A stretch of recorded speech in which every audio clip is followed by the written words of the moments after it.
Eu amo matemática. Adoro. Só que a matemática que eu amo talvez seja um pouco diferente daquela matemática que todo mundo ouve por aí. Aquela matemática que todo mundo ama ou odeia. Difícil alguém gostar mais ou menos de matemática. Eu adoro, mas a matemática que eu amo, na realidade, é uma matemática que alguém poderia achar mais ou menos. E sobre a qual eu quero falar com vocês. Melhor, eu quero mostrar para vocês. Ok. Essa matemática que eu vim falar com vocês aqui, que a gente chama de matemática, obrigado, de matemática humanista, é uma matemática que inclui o homem em todas as suas dimensões. Na sua história, no seu corpo e na sua cultura, primordialmente. Bem diferente das matemáticas clássicas, digamos assim, que desconsideram o homem, né? A matemática que é desumana em muitos momentos ou inumana em outros. Então, eu vou mostrar para vocês alguns exemplos que dão uma perspectiva humanista da matemática. Ok. Então, o exemplo que eu vou trabalhar com vocês aqui é um projeto de pesquisa que eu desenvolvo desde 1996. Né? Bom, eu sou baterista e matemático, isso é algo estranho. Né? Normalmente, pela própria visão que a matemática tem no meio cultural, é estranho alguém de artes fazer matemática. Hoje, graças a Deus, isso acho que vem mudando um pouco. Eu acho que aos poucos, a gente está conseguindo mudar um pouco a imagem desse matemático padrão. E eu fico feliz de alguma maneira, poder ajudar a fazer isso.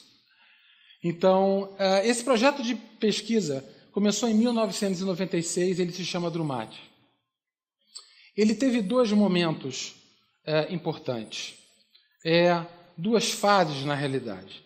Uma primeira, que foi entre 1996 e 1999, que trata sobre uma forma de matematicamente se descrever ritmos. Sim, ritmos. Isso pode ser relido ou descrito por meio de matemática. E um segundo momento, que para mim foi um momento realmente sublime, aquele que é mais importante, quando eu fiz o caminho oposto. Eu usei isso para descrever matemática. E eu vou mostrar para vocês agora, em detalhes, como isso foi feito. Quer dizer, mais ou menos em detalhes. Essa foto, agradeço ao amigo e fotógrafo André Arruda, que está escrevendo um livro fabuloso, 100 coisas que 100 pessoas não podem viver sem. Então, estou eu de um lado, tocando bateria, ele voando, né? E do lado, um livro que para mim foi muito importante. Um livro que um matemático alemão de meados, final do século XIX, chamado Gauss, vocês devem ter ouvido falar no Gauss, um matemático famoso. Ele escreveu esse livro mudou a minha vida. Então eu, na realidade, estou ali voando de felicidade. Então, mas a pergunta que eu preciso fazer para vocês, para poder mostrar essa primeira parte, é o que é um ritmo?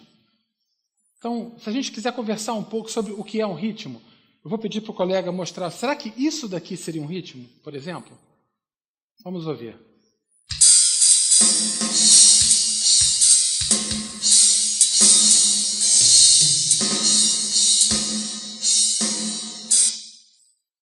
Ou isso daqui talvez fosse algo mais próximo.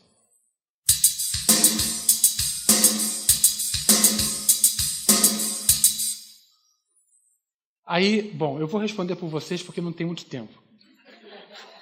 Então, o segundo claramente é muito mais rítmico, não é? Né? Ok. Então, o segundo é muito mais rítmico. Mas por quê? Bom, são sons percussivos, tambores, pratos soando, nos dois exemplos. Mas o que constitui a segunda célula que a gente ouviu um caráter rítmico? Há algo ali de interno, de estético, de estrutural, que consolida aquilo como ritmo. Algo que culturalmente, um acordo silencioso, que a gente chega e fala, isso é um ritmo. O que é? E a essência é a repetição. A repetição que está presente em tudo na nossa vida. Daqui a 4 meses eu vou falar, Feliz Natal! Ano que vem, Feliz Natal! No outro ano, Feliz Natal! E aí, você vai hoje para o Carnaval. E a Páscoa, Semana Santa? Segunda, terça, quarta, quinta, sexta, sábado, domingo. Segunda, terça, quarta, quinta, sexta, sábado, domingo. Janeiro, fevereiro, março, abril, maio, junho. Tudo é ritmo, em diferentes períodos, em diferentes ciclos, em diferentes perspectivas. A primeira impressão de mundo que nós temos é rítmica. A primeira percepção de mundo é o som do coração da mamãe dentro do útero. Quando a gente está dentro do útero da mamãe e a gente percebe aquele coração e a gente sente a dilatação do abdômen da mamãe e a contração. A dilatação e a contração. É ritmo por natureza. A gente está imerso culturalmente, fisiologicamente, de todas as perspectivas, em ritmo. Então, esse ritmo pressupõe uma repetição. Então, se eu quisesse matematizar o ritmo, eu teria que, de alguma maneira, matematizar essa repetição. Mas como fazer isso? Como matematizar a repetição? Então, por exemplo, sabe nesses shows de rock, quando a gente ouve uma música de rock, assim, e a gente começa a bater palma? É um ritmo, não é? Quer ver? Deixa eu mostrar para vocês aí, por gentileza. Olha só, se vocês ouvissem isso, como é que ia ser? Por exemplo, ó, batam palmas, por favor. Olha só.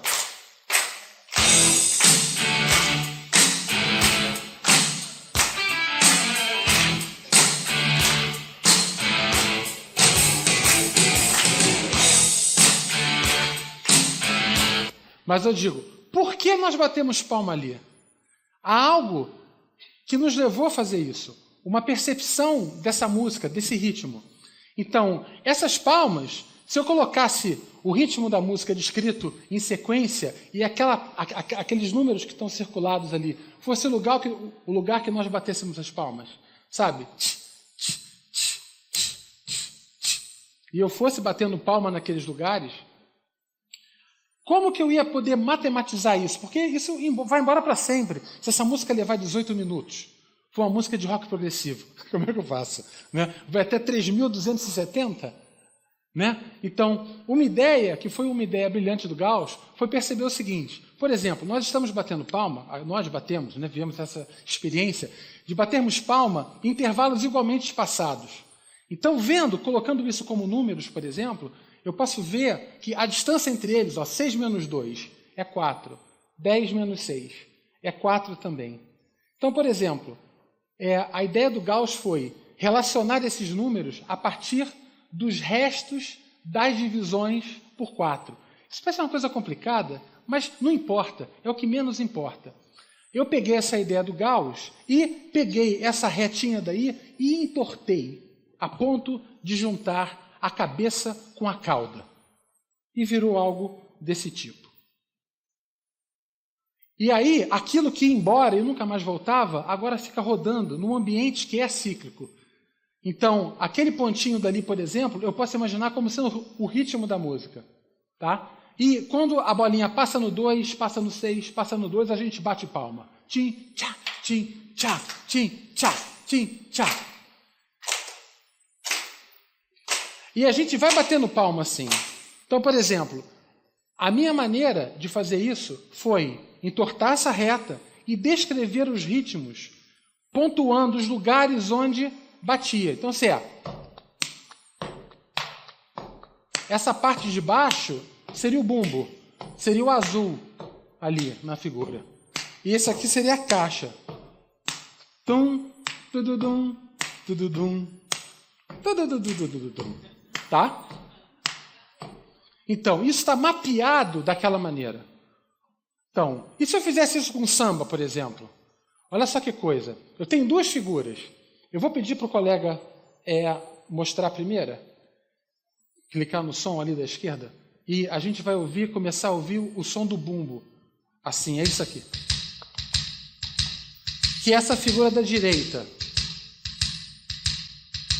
Agora eu vou para a figura da esquerda. Vai entrar um pandeirinho sem vergonha. Ó.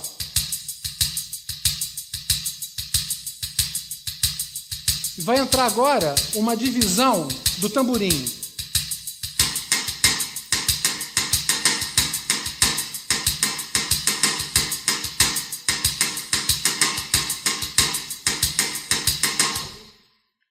Nessa hora, eu descrevi essas batidas por meio daquela função que está ali embaixo. Mas, puxa, que engenhoso, que coisa interessante. Você está usando matemática para descrever um ritmo. Mas há uma diferença entre esse samba duro e uma produção cultural como essa daqui. Agora, por favor, agora o outro, por gentileza. É outra coisa. Isso é música. Não é um samba, mas é uma bossa nova. Certo? Enfim. Há uma diferença entre a descrição de um ritmo e um ritmo enquanto manifestação cultural. E eu percebi que, ok, isso é engenhoso, mas e daí? E agora, José? Até onde isso pode chegar? Bom, enfim. Aí, a grande ideia, de fato, que realmente fez a diferença para mim, na minha vida, foi a contramão dessa ideia. Em vez de usar matemática para descrever um ritmo, usar ritmo para descrever matemática. Mas para quem isso poderia ser interessante? Ora, eu pensei em primeiro momento, bom, o ritmo é um som, e se eu usasse esse ritmo, esse recurso sonoro, para poder trabalhar com aquelas crianças que não enxergam? E eu fui no Instituto Benjamin Constant, e durante 2 anos, graças à professora Paula Márcia Barbosa, que me recebeu muitíssimo bem, eu trabalhei com as 6 turmas de alfabetização, e durante esses 2 anos foram desenvolvidas 473 atividades, usando ritmo, palmas, canto, dança, com as 6 turmas de alfabetização do Instituto Benjamin Constant. Eu vou rapidamente mostrar para vocês aqui algumas atividades que eu fiz durante esse período que eu estive lá. Tá? Então, um primeiro é trabalhar o conceito de números pares e números ímpares. Então, nós sabemos, por exemplo, que 4 é um número par. Mas como a gente explica isso? Bom, talvez um colega que esteja no ensino fundamental na escola, ou no ensino médio, ou na universidade, fale assim, um número par é aquele número que é divisível por 2. Você divide por 2, dá resto 0. Isso é um número par. Bom, ou então, se você for descendo, se você chegar na escola, ele vai falar, olha, você tem um número par, é que você consegue dividir em grupinhos de 2. E não sobra nada. Então, no Benjamin Constant, eles fazem assim, eles pegam o material dourado, que é o material, uns cubinhos de madeira, e eles juntam uma quantidade par de cubinhos, 4 cubinhos, por exemplo, e eles dividem em 2 grupinhos de 2. E tatilmente, pelo tato, eles percebem que nenhum sobrou, não sobrou nenhum cubinho. Então, isso é um número par. Se fossem 8 cubinhos, ia ser a mesma coisa, 16, 22 cubinhos. Mas se fossem 5 cubinhos, 1 sobraria. Eles iam dividir 2 para um lado, 2 para o outro, mas ia sobrar 1. Então, isso seria um número ímpar. Então, a ideia que eu levei para eles foi a seguinte, vamos esquecer o tato por um momento, e eu vou criar uma atividade com vocês agora aqui. O número escolhido é 4. Nós sabemos aqui que 4 é par, mas a brincadeira é o seguinte, eu quero que vocês escolham agora uma mão de vocês, para ser a mão predileta. O critério de predileção é de vocês. Tá bom? Então, a história é a seguinte. Vocês vão ter que, alternadamente, por exemplo, a minha predileta é a mão direita. Eu vou começar direita e, alternadamente, direita e esquerda. Tá bom? E eu vou contar repetidamente de 1 até 4. Então, seria assim, olha. 1, 2, 3, 4. 1, 2, 3, 4. Ok? Deu para entender? Então, façam isso. Comecem. Eu vou fazer um ritmo aqui, vocês começam, tá? Vamos lá. 1, 2, 3, 4. 1, 2, 3, 4. 1, 2, 3, 4. Isso. Reparem que a mão direita de vocês, ou a mão esquerda, dependendo de qual seja a mão predileta, é ela que sempre bate 1. Repara. Ela sempre está dando 1. O 1 é sempre a mesma mão. É a mão predileta. Ok. Agora, o que eu vou propor é a gente fazer a mesmíssima coisa, só que usando de 1 até 5. 1, 2, 3, 4, 5, 1, 2, 3, 4, 5, tudo bem? E vocês vão começar com a mão predileta, alternando. Então seria mais ou menos assim, ó. Façam comigo, ó. 1, 2, 3, 4, 5. 1, 2, 3, 4, 5. 1, 2, 3, 4, 5. O que está acontecendo? Está trocando a mão? Olha que coisa. O que eu fiz foi falar o seguinte. Quando não trocar a mão, o número é par. Quando trocar, o número é ímpar. Simples assim. Perguntaram para mim, olha só, 13 é par ou ímpar? Eu falei, vê aí. Aí o menininho chegou e É ímpar! Muito bom. O bom dessa atividade, 0. Que custo é? Não há custo. Há corpo. Agora, o mais bacana ainda está por vir. Que é o seguinte, eu sou muito apaixonado, né? Mas tudo bem. Então, assim, comecem agora pela outra mão. Se a gente repetisse, pena que a gente não tem tempo, mas se vocês repetissem com a outra mão, né? Isso é uma coisa curiosa, que acontece o seguinte, algumas crianças lá, quando começaram com a outra mão, tiveram dificuldade de coordenar o processo cognitivo de contagem e externar essa contagem e executar. Ou seja, além de você trabalhar conceito de par ou ímpar, dividir por 2, sem falar em resto, você ainda dá uma chance ao professor de observar a lateralidade da criança. Custo 0. Fabuloso, sabe?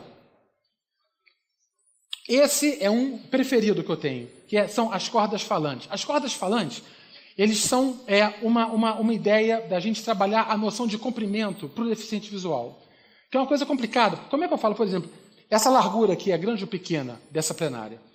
Aí eu falo, poxa, eu olho para cá e falo, essa aqui é médio. Um deficiente visual, ele vai ter que passar a mão e sentir até chegar ao final. E apenas ao final ele vai falar, não, isso aqui é pequeno, ou é não, ou é grande. Ou seja, o acesso ao comprimento dele é sequencial. Ele não tem uma visão total de comprimento. Seria possível a gente, talvez, construir uma visão total de comprimento? Sim. E a ideia é usar o som. Então, deixa eu explicar para vocês como. Eu tenho um triângulo ali de lados 3, 4 e 5. Aquele triângulo retângulo clássico. Então, isso foi feito sobre uma pequena tábua, também com isopor, e feito com um barbante. E esses pontinhos foram feitos em relevo, com tachinhos. Então, os jovens cegos, eles eram convidados a deslizar o seu dedo sobre esse contorno, passando os dedos sobre as tachinhas. Tá? Então, eles começavam por aquele pontinho verde, e eles ouviam, durante o processo, o seguinte som. Isso daqui são as tachinhas. Isso é o lado maior. Então, são 3 sons. Cada som é de um lado do triângulo, tá? Então, o agudo é o menor. Olha só. 1, 2, 3, 4, 5. 1, 2, 3, 4. 1, 2, 3. Tudo bem? Então, eles vão ficar deslizando o dedo e vão tentar sincronizar esse som deslizando o dedo, conjugando com a tachinha e o som com o lado. Depois de uns 30 segundos, eles acharam. E quando eles acharam, eles ficaram deslizando o dedo e foram convidados a permanecer assim por 1 minuto e meio, mais ou menos. O que aconteceu? Depois desse tempo, eles conseguiram perceber o seguinte, na realidade, eu emprestei, pela duração do som, uma imagem de comprimento. E eles falaram, esse lado aqui é maior do que esse, porque esse som dura mais. Ou seja, aquela imagem que eles não conseguiam ter por serem cegos, conseguiram gerar por meio do som. Essa foi uma atividade muito bacana que foi desenvolvida mais recentemente. Bom, enfim, é isso.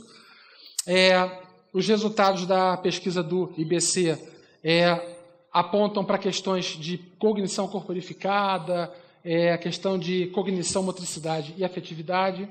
E a matemática humanista concentra essa mensagem. Né? A matemática ela é feita por nós, é um construto humano.